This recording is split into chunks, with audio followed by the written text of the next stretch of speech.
Mira Business FM, Dubai's home of business radio. This is Mira Business FM. It's the morning drive with me, Tim Elliott. Good morning to you. If you're with us on the website, mirabusiness.fm, you're very welcome. If you're with us on social media, also welcome. You can contact us, info@mira.fm, and you can also find us with whatsapp.mira.fm. If you like the number, 522-789-567. But, of course, you don't need that these days with all the modern technology that we all seem to have acquired. Next on the programme, the business of scams and how scams are thriving and the new tactics that you need to know to stay safe. Now, the global economy faces sophisticated financial crime daily, of course, from investment rackets to digital identity theft. Scams as a business is a booming business. Now, today we're very pleased to have Mazhar Farooqui back with us. He is a multi-award-winning investigative journalist. He's a senior editor at Khaleej Times here in Dubai. Now, for years, Mazhar's been relentlessly digging for the truth, trying to expose corruption and uncovering scams as well that have led to crackdowns, arrests, and even reforms in the law here in the UAE and internationally. And he's written a book on it as well, The Maz Files, Scoops, Scams, and Showdown. And he's back with us at Mira Business FM. It's good to see you. Thank you. Good to have you back, Mazhar. I always find it slightly humbling talking to you because I work as a journalist of sorts, but not at the levels that you work out with and the things that you go through. We've kind of labelled this segment of the programme as kind of a business of scams segment, but it's really just to listen to you share stories. I mean, when you use the phrase business of scams, it almost legitimizes what shouldn't really be an industry, of course. How would you describe the scale, the sophistication of financial crime today? I mean, it seems to me it's like an organised kind of parallel economy. Almost. It is absolutely. I mean, the scale is humongous, and that's probably an understatement because while we have Dubai as the safest place in the country, which is true, and the likelihood of you being mugged on the streets or someone breaking into your house is zero, thanks to what Dubai police does and safety and all of that. But people falling into Ponzi scheme, investment scams, and cyber crimes, it happens every single day. And every day when I open my email, I have about 20 or 30 emails from victims. When I go to my office, I have about 5-6 people waiting for me, like they're in a doctor's clinic, waiting outside, like patients. Right. So it's crazy. And each scam is so different from the other. It's like some of them are like work of pure evil geniuses. And it is quite startling to see how like people pull them off. It seems like that to me. I mean, there's a cynical side of me that thinks, some of the scams, how do you fall for that? And, there's some stuff you think, no, just don't answer it. The guy calling you from Dubai Police is probably not from Dubai Police. I get that. I had that over the weekend. Tim, you have to come to the police station. There's a guy calling me on Google Meet. I'm like, well, why do I have to come to the police station? He says, you must report, da-da-da. And I'm like, I'm from Dubai Police. And I just kind of went, you're not, though, are you, really? You're not. Your email address, DubaiPoliceCommander@gmail.com, doesn't really ring true with me. So you don't fall for that stuff. But some of these scams are so sophisticated and they draw so many people in. It's shocking. See, even with the one that you mentioned, because they play on volumes, so they're going to make like 1,000 phone calls. Yeah, and 90% will not fall for them, but 10% will fall. Game, isn't it? And also because a lot of people come to Dubai, they're very new to the country. Yeah. They have not read what we have reported about in the past. Yeah. A lot of tourists come to Dubai, and when they get a call, they think, oh, it's for real. Yeah, yeah. And these guys are good at what they do. Yeah, so they are. So, I mean, one of the things with your work is you've shown that the UAE is a pretty safe place, and you've mentioned that, of course, but financial crime, subterfuge at that level is very different. It's high tech. It works at speed, and then it's the understanding of it as well. You know, when we talk about, you know, crypto, for example, most of us are a little bit, well, it's befuddling at best, isn't it, for most people, I guess. But, you know, it's very easy, I guess, with the attraction of, you know, these huge returns that are promised to lure victims if you have any relative level of sophistication. I mean, some of them are pretty dumb, I would say, but people still fall for it. A few days back, someone came to my office and said that he lost $8 million. And I was like appalled. What did he lose it to? He lost it to a meme coin. What is it called? Bao Bao Panda. I said, is it for real? So some guy comes up with a white paper and it has a panda picture on it. And it says that this panda, they will be using this panda. It's an eco-friendly panda, and it's going to be running some races, and it will give you some powers in the metaverse and all. It was full of crap, but people fell for it. I mean, it was laughable actually. I don't want to laugh at other people's misfortunes. No, I know, but still. That's remarkable. Yeah, it is. Yeah. Okay, so there's me talking about sophisticated scams, almost with a weird kind of untoward respect, but these things are going on as well. And buyer beware comes to mind. People are falling for some crazy stuff. Yeah, especially the one that was quite rampant until a few days back was a Forex scam, which thankfully Dubai police dismantled like they always do when such scams happen. So what was happening is that there was a huge syndicate that had multiple call centers across the city, and each of these call centers had between 60 to 100 people, and they were making calls relentlessly. So what they do is that they buy data of residents, and in that data they classify like who is the most likely one to fall for it. So they have classified by their income, their nationality, their ages, and then they make these phone calls. So what they do is that they will lure you to invest money into some Forex platform.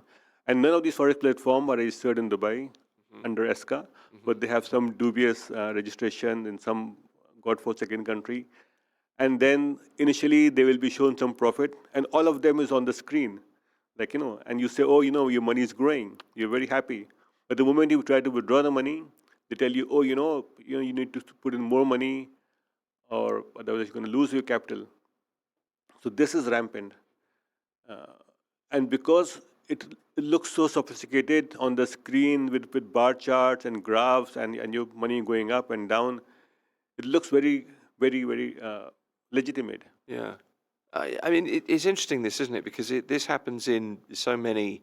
Well, it happens wherever you go, but it happens particularly. It's particularly targeted at, you know, developing nations. So if you are a successful country, you tend to be targeted because clearly there is an opportunity for scammers. Yeah, simple as that. Absolutely. Yeah. So that's been happening. What other kinds of things should we be looking out for, Mazhar? Because I'm just gobsmacked at the number of things that you're going to bring to light today. Yeah, so the one that we exposed recently is something that I was following for almost a year or so. It's called the blue chip scam. So this scam is worthy of a Netflix story because this guy is like, you know, so he had multiple cases against him, including attempt to kidnapping back home in India and attempt to murder even. And somehow he manages to come from India and comes to UAE, and he opens a company in Dubai called Acme. Now in this company called Acme, he was not on the trade license, but he was a manager there. This company pulls off this massive scam, about $70-80 million. One individual alone lost $38 million. It's crazy. And so okay, go on. Sorry. And then what happens is that when the company collapses, and this guy said, "Oh, look, you know, I'm just a manager. I don't know what is happening," and the guy on the trade license have left the country. Okay, people move on. Then he opens another company in the same building, in the same premises, in Dubai, and opens a company called Blue Chip. Now, Blue Chip, they all follow the same playbook. They get these awards to, like, you know, get some kind of credibility. They host parties and they post videos on Instagram, stepping out of a Rolls Royce and, walking on the red carpet and hobnobbing with the celebrities in Dubai. Right. And then within a few months, blue chip from one company, they had about 20 companies. What they were doing, no one knew. So we have blue chip real estate, blue chip investment, blue chip Forex, and God knows what. And they were offering 3% monthly returns, which is about 36% returns. I mean, no business is going to, it's a red flag. So the alarm bells are going. Yeah. Okay. But because what they do is that they take money and give you money. Of course, it's all like a Ponzi scheme, money coming from new investors paying the old ones. Right. People are very happy because they see that they're getting profits. But none of them wants to know, okay, what is their core business? Is there anything happening or not? But because the money is so good and word spreads, like, this is a great opportunity, you must invest money in it. And before long, hundreds of residents of UAE fell for this. And the amount that they gave were absolutely mind-boggling. 3 million, 4 million, talking about dollars. Even people from as far as Japan invested money in it. So, wow. But I mean, the point is, when you run a Ponzi scheme, and immediately Bernie Madoff, the big New York financier, comes to mind, that, there has been a drip feed of some money going down. So as far as you're aware, it's easy to understand when you get, well, in theory, you get something from it. I'll keep my money in there, because we're always advised, aren't we? Invest for the long term, keep your money invested, and obviously you should. No Ponzi scheme has lasted more than 7 years. In this game, it lasted just maybe 2 or 3 years, this blue chip thing. Okay. 2024, the company collapsed. And the last video we have of this guy that we published online is of the blue chip owner scooping huge amount of cash into a suitcase, and then no one saw of him again. This was January last year. Okay. And then it disappeared. Of course, by the time people realized it was too late. So when I went to the blue chip office back, I think it was about March, April, it was a crazy scene. Like, people from all strata of society were there. And if you look at them, people had taken huge loans. People had pledged, their mortgages, like their homes, properties, to invest money because this was too good to be true. And it was a devastating scene. People were crying, and they were like, one guy actually died of heartbreak. So, but it was too late. The guy, so there was an arrest warrant against this guy. Yeah. He was on the run, but somehow he managed to escape. Now the police in India says to Oman, and from there he took a. Right. So okay. he was on the run. Yeah. And the police was looking for him. And how they caught him was through a food delivery order. So he was holed up in some mountain area in India. Uh-huh. He placed an order. I don't know whether it was biryani or yeah, the police didn't tell me. But looking at him, it thinks For the purposes of this story, it was biryani. That adds a little spice to the story. All right. Yeah. Yeah. So biryani. The police, I spoke to the commissioner of police, and she said that we don't know what it was, but they were keeping track of him, and then they caught him. And initially, the police had no idea that this is such an international guy, because he had just one complaint against him, and the police thought, okay, maybe they have caught some guy. But when the report came of his arrest, and people started flying from Dubai to India, Right. then they realized, oh my God, we have a price catch. So now it's everything has gone through the roof because they are overwhelmed with complaints. People from as far as Japan have reached out to us, and now they want to contact Indian authorities to catch this guy. When you went to the offices, and all these people here from all walks of life, some people having taken, huge loans, some people, losing huge amounts of money. What was that like?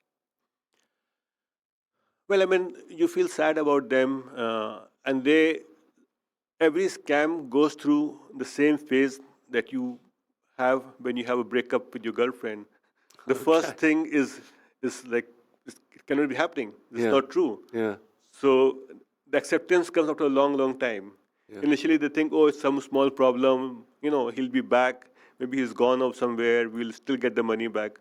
So there is a total denial for weeks and days. And then there is anger. How can this happen to me? So it is almost the same thing that you go when you have a breakup with your girlfriend. It's kind of like comes after a long, long time. is it the 5 stages of grief? I'm not sure Yeah, what it the is. 5 stages of grief, It's literally that, isn't it? Before you get to Yeah. acceptance. And unfortunately, I mean, you might get your girlfriend back, but the likelihood of anyone getting back money lost to a Ponzi scheme is very, very limited. I mean, historically, it is like 25 or 20 cents to a dollar if you are lucky. Really? But no one has been able to recover money lost to a Ponzi scheme. Okay. Well, I was going to ask you, what stage is this scheme at now? Now that this perpetrator's been caught. So in this case, of course, it was very difficult for us because we had to speak to a lot of whistleblowers and former staff and to gather the documents. So in this case, we found out that he had moved about $42 million in a crypto wallet. So, so I have the crypto wallet's address, but it's not easy for authorities to, crack into it. Yeah. So I spoke to Indian police yesterday, and they said right now it has only $38. So where 42 million went, they're still trying to figure out. So they have seized about 20 bank accounts of this guy, and he also invested in a lot of properties, both in India and the UAE. So once this investigation expand the scope, they'll involve the enforcement directorate and maybe reach out to authorities in the UAE to understand where the money has gone. Because, okay, you have got this guy, but to follow the money trail, and these guys are very good at what they do. They will probably think, okay, I'll get 4 years, 5 years, and then when I get out, I still have the money. I still got my money waiting. So, other people's money waiting. Yeah. That is the key thing, to follow the money trail. And now, with technology advancing so much, and now we have experts who can help unravel the scheme and then understand where the money went. So I'm sure authorities were going to hire experts to see, where the money went. So it's going to take a while, but let's see. What's the likelihood of people, getting any kind of recompense? Yeah, I mean, I don't want to sound, but the fact is that the likelihood of people getting back money is very, very remote. Yeah. Man, it's I don't know. It's sobering, isn't it? It when is. you It hear is. things like Yeah. this. So that's I one. mean, the most interesting part of this blue chip scam is that people who lost money got scammed twice.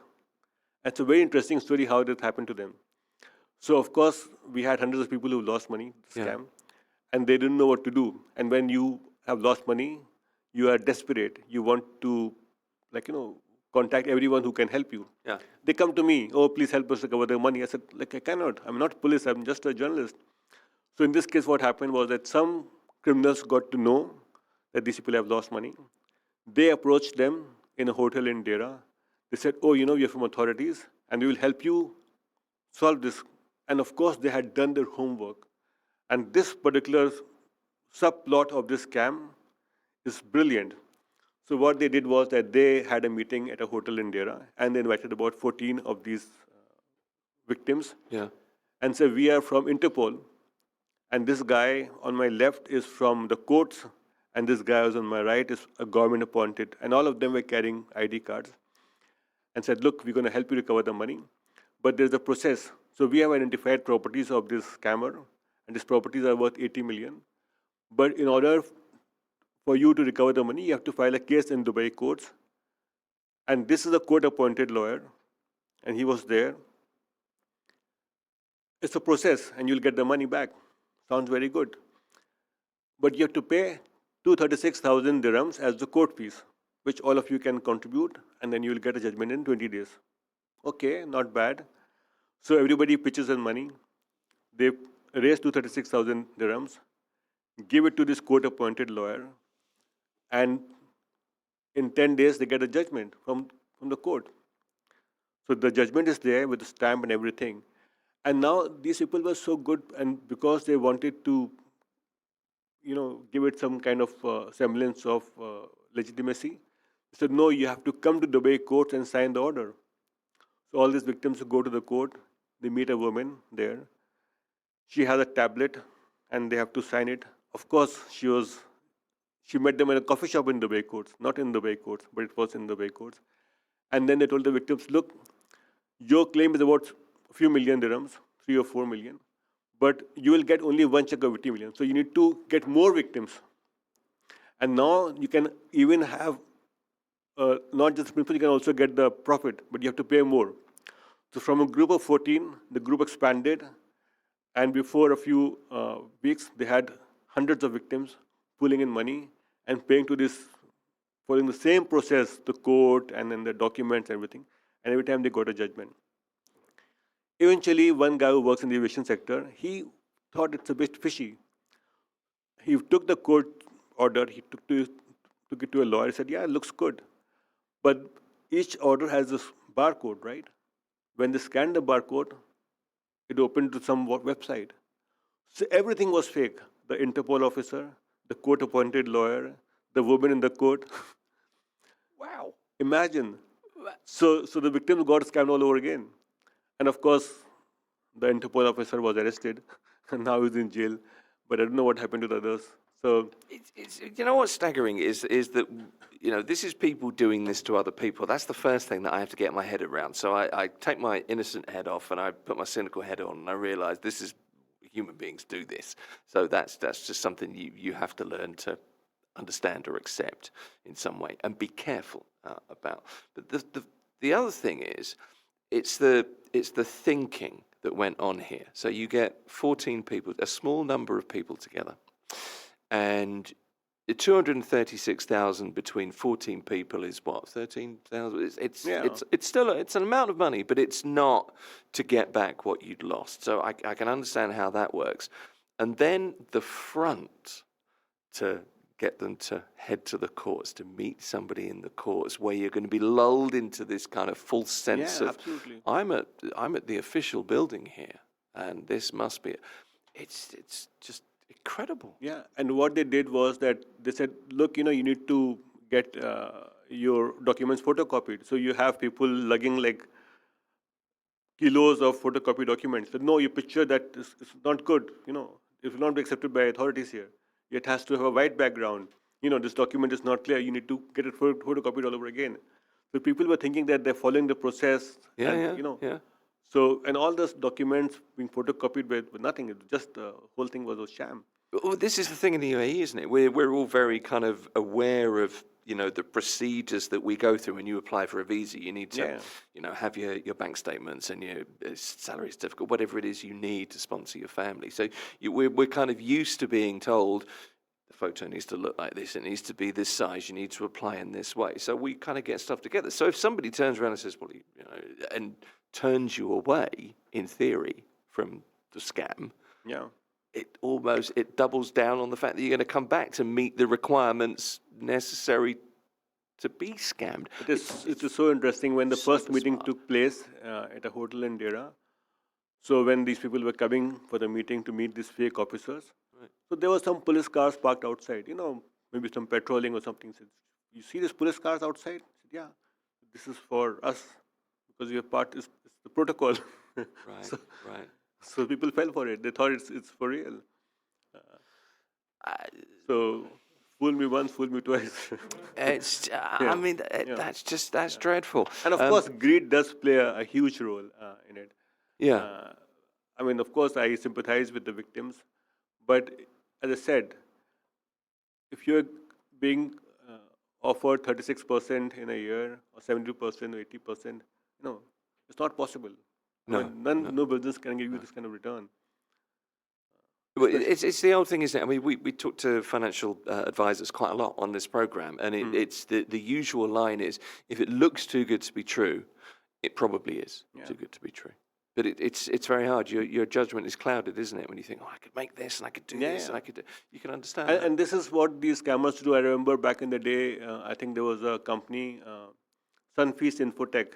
So what they did was, it had a very simple scam, but the brilliance of it was so good.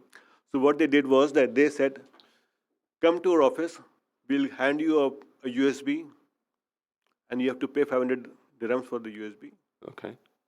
There are some documents in it. They're in PDF format. You have to type it in Word document and submit it back to us, and you get 1,000 dirhams. I'm looking at you with Now, suspicion. what happened was that when I went to their office, Yeah. you're not going to believe it. There used to be a queue of hundreds of people to get that USB, which they can type it out and then give it back and get 1,000. And people were not buying one USB; they were buying hundreds of them at one go because it's such a great opportunity. And because typing was expensive here, some people were so enterprising, they outsourced this to. They actually had contracted typing centers in India who were typing out this 6,000 residents of UAE fell for this scam. Really? Yeah, and of course, when the company collapsed and everybody was arrested. But it did not occur to them that why would they want to photocopy this thing and type it out and give it back to them and make so much money. But they thought they're doing something which is Well, it just looks like a a task-based procedure thing. again. Yeah. like the same scams happens when you have this cyber frauds. So you get a message saying it's a task-based scam. They'll give you 4 pictures on your phone on WhatsApp. Eiffel Tower, Taj Mahal, Burj Khalifa, or the pyramids. Which one of them is Dubai? Yeah. Of course, Burj Khalifa. You click it, you get 200 dirhams. Oh, this is great. I mean, you have to use your brain. So initially what they do is that they keep on giving you money. But when you get the money, 200 dirhams, they'll ask you to show proof that you got the money. Yeah. What will they ask you to do is that they will ask you to share your bank statement. Now, when you do that, or a transaction amount, Yeah. when you do that, it will show that if you had 100,000 dirhams in your account, and you say, oh, now you have 200 more. So now they know how much you have. So what they will do is that they keep on giving you money, and then they'll say, oh, there is this great opportunity today. You can double your money, but you have to pay so much money as participation fees. And there you go. I've learned It's much very more than inventive. what it is I don't have any respect for it, but I kind of look at it and I think that's really smart the way you've done that, and I don't mean to apply kind of any sense of awe over this. You've done this for a long time, and you've won awards for the work that you do as an investigative journalist. You've done undercover work as well. I'm wondering, as much as I'm interested in the scams themselves and the way these schemes work, I'm also interested in how on earth did you get into this? Because this is fraught with potentially danger for yourself, isn't it? It is absolutely, because when I came to Dubai back in 2005, I realized that while we had stories about the best brunches in town and all of those things, no one was doing this kind of stories. Yeah. That's okay. Let me try to push the envelope and do something which is. And I was told, oh, you cannot do this kind of thing here. This is Dubai. But it's okay. Let's try it out. Had you done it before? In India, I used to do some stories, Right. but not of this magnitude. Right. What I see also is that a lot of time there are self-censorship. People, newspapers and journalists are wary of, raising the bar. Yeah. But it can be done.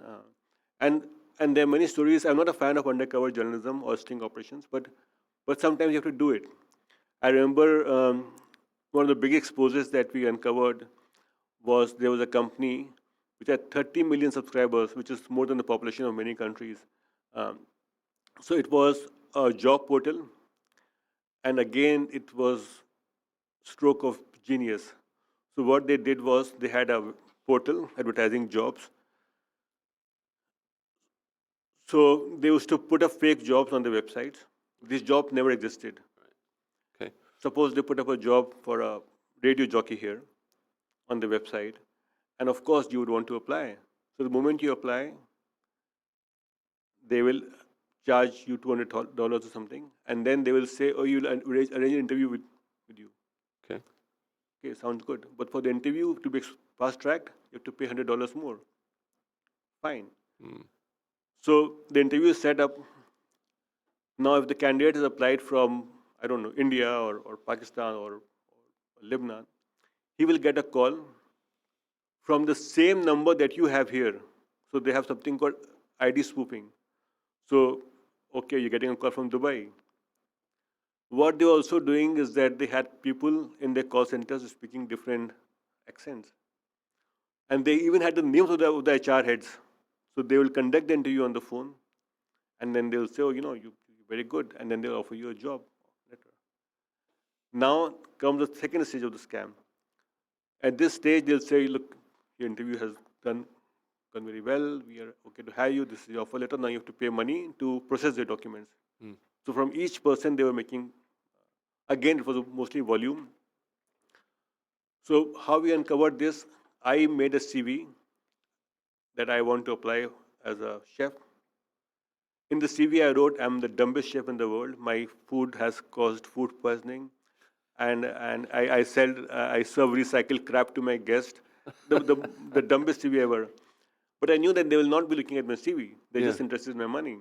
And then I paid the money, $200 or whatever it was, and I sent my CV to these companies.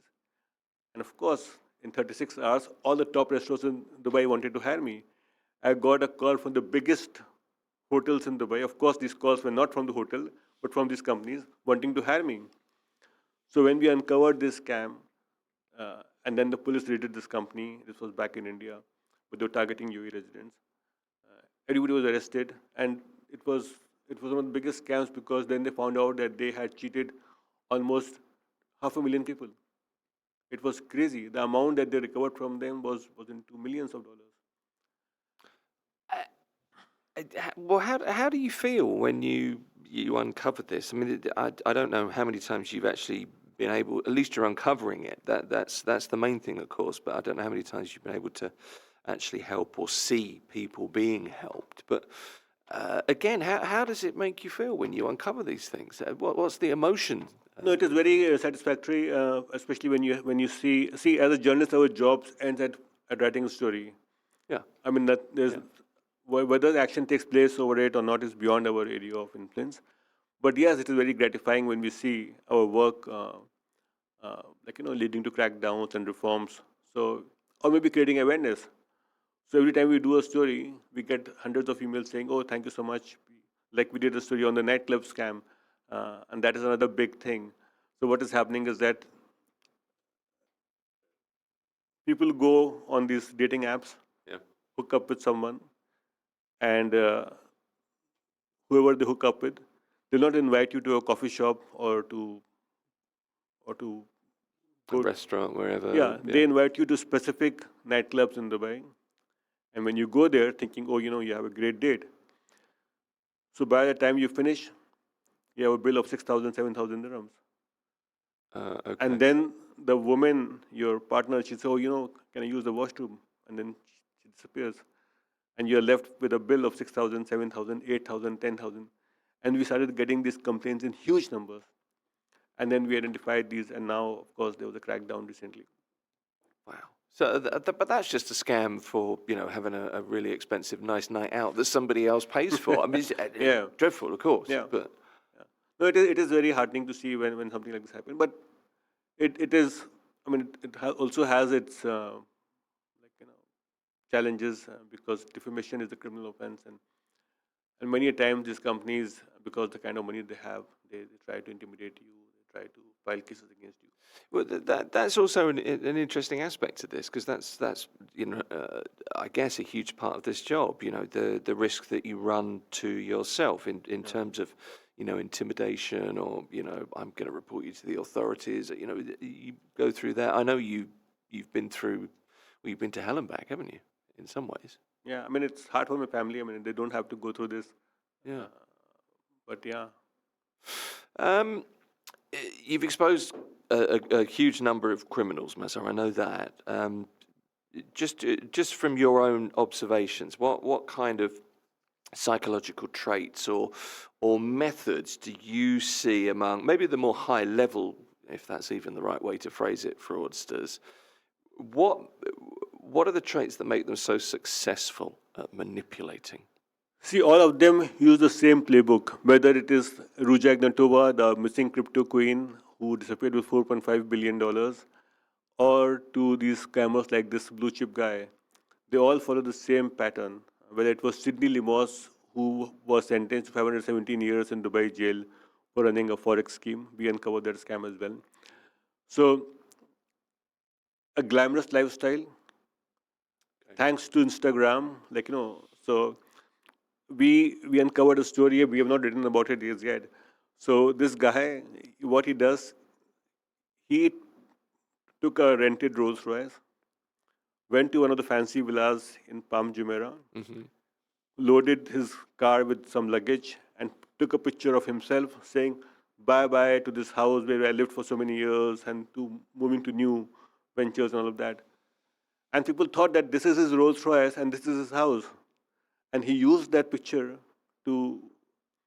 So again, as I said, what is also happening is that a lot of people, what they see on social media, they think it's real.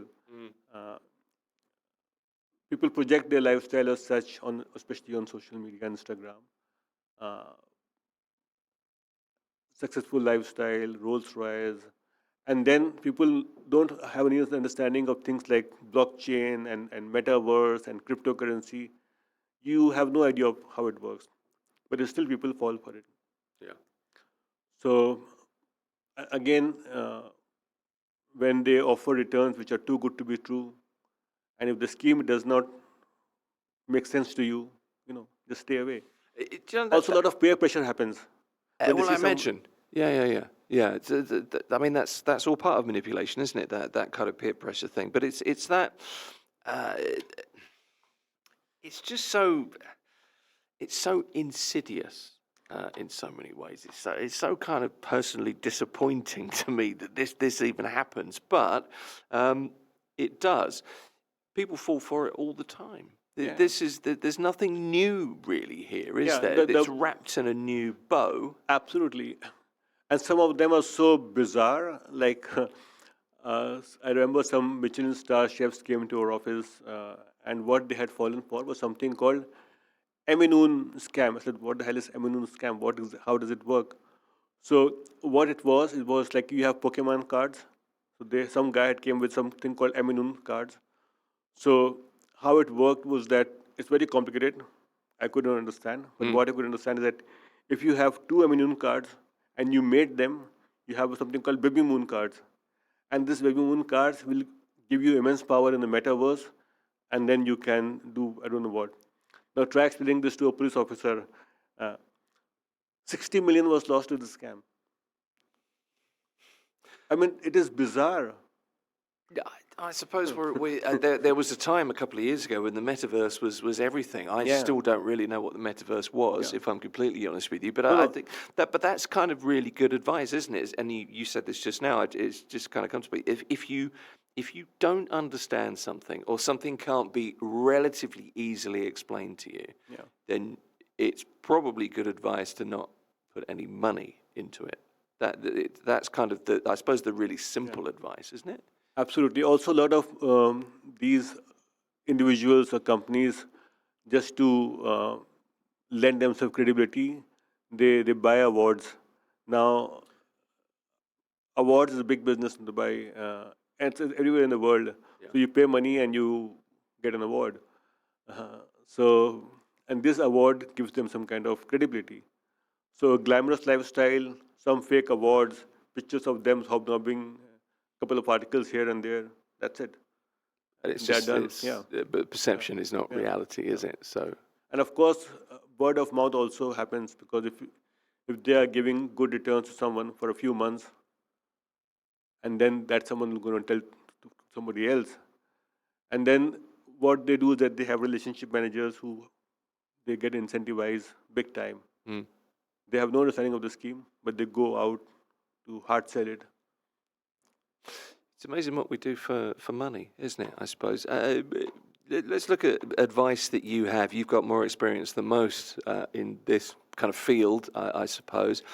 Is there any one, I mean, there are a number of red flags, I guess, but is there anything that you've come across that you could point to where you think that's always something you should be wary of? That's an immediate red flag. I think it's the same advice that has been told repeatedly. It's too good to be true. So I don't want to reiterate it. But it is common sense. I mean, if someone is offering you so much returns, I mean, it's not possible. I mean, no business unless you're doing drugs or God knows what. I mean, there's no way you can get this kind of money. Yeah. And especially there's nothing tangible.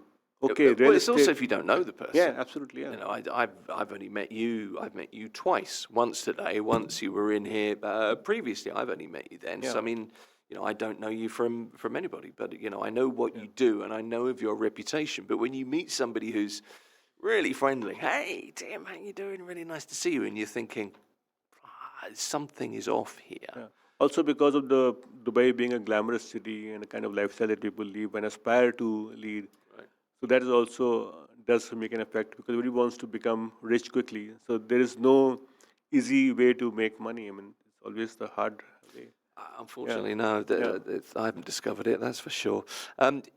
It's some more practical kind of advice from you, because obviously you're in touch with the authorities about, you know, the scams, and you're aware of, you know, the procedures. If someone is listening or watching this now and they think, look, I've been targeted in some way, or I've been party to, I've been made party to scam, I'm a victim, what should they do? You know, in terms of, you know, next steps to take this to the authorities? See, as I said, money lost to these Ponzi schemes and cyber frauds are difficult to recover, especially because, you know, a lot of money is moved through crypto wallets and they're moved abroad very quickly. So, especially with pig butchering scams that happens all the time, it's difficult for anyone to trace the money. So, its prevention is better than cure. So, don't let it go to that step where you have lost money. Because, as I said, when you the biggest challenge now with money lost to financial scams is that you have to pay 6% money as court fee to recover your money. Right. Yeah. So that's like putting good money on bad money. So and then of course if the money has gone, the likelihood of you running is, and then you have to pay for court fees and all of that. So don't let it snowball to that place. Try to be alert. You know, Dubai police, every few days they issue advisories. Ministry of Interior has just issued advisory about being careful of investment scams. Abu Dhabi government. I mean, authorities are doing so much work to create awareness. It's just that people have to be more cautious and they have to read, not just fall for what they see on social media. So I think that's the key thing. People don't read, even though we write so many articles about. People still fall for these scams. Yeah, I'm so with you on that. But I mean, to be fair, there are lots of advisories written by, you know, the likes of, I don't know, the central bank or the ministries, or, you know, the police, or you know, the banks are constantly sending like with out, you know, Forex, for beware. instance, the regulatory body here is ESCA. Yes. So they keep on telling people, okay, only if the company is registered with ESCA, then you should, otherwise stay away. Because if you are regulated in some Saint Lucia or Vincent Island or Comoros Island, how are you going to get the money back? Well, that's the question, isn't it? Yeah. How are you? Investigative journalism, you know, the kinds of things that you do, it relies on, I mean, bizarrely in this case, it relies heavily on trust. It relies on tips, doesn't it, I guess. How could anybody listening or watching this get in touch with you or the team at Khaleej Times if they've got information or something that they would like you to sure. follow They up can on? reach by email mazhar@khaleejtimes.com. Okay. It's very simple. So I mean, although we do get a lot of tip-offs and emails every day. Yeah. I promise to look into them. Well, you get to work. You said you get to work in the morning. There's 20, 25 emails there. There's 5 people in the waiting room outside, kind of thing. By the time you start looking into it, by the next week, there are about 100 of them now. Really? And the same people start messaging you and saying, oh, you're not doing your job. They must understand that, we can only do so much. Yeah. We have to also prioritize and. Yeah. Okay. It's fascinating, Mazhar. It really is. I'm just. I don't really have any words left, to be honest with you. Some of these things, some of the things that people are falling for, and you can see why, I think, in so many cases that people do. Mazhar Farooqui is an investigative journalist. He's with Khaleej Times, regular visitor here to Mira Business FM, and I hope that will continue. It's been, Lovely talking to you. It's been good talk to you. Thank you for joining us. This is Mira Business FM.